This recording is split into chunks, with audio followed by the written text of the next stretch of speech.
बिहान करता हो माँ Saraswati musical orchestra group joker YouTube channel के मिस्टर विकास कुमार हिटलर आपसे चरणों झुककर प्रणाम करता है। आइए इस समय महाराज जी रहने के अनुसार हम राजमाता का वाला लेता है।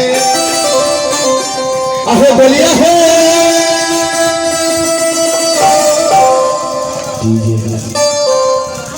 हाय खबरिया है भाई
क्या बात है महारानी जी।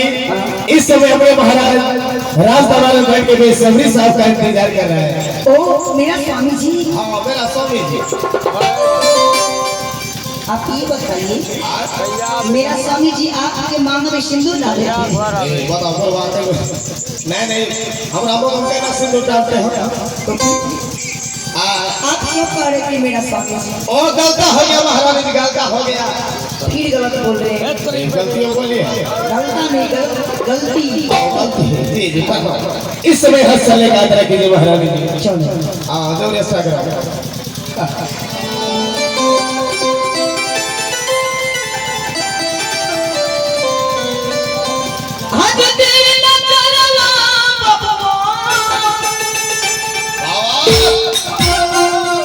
रोहिया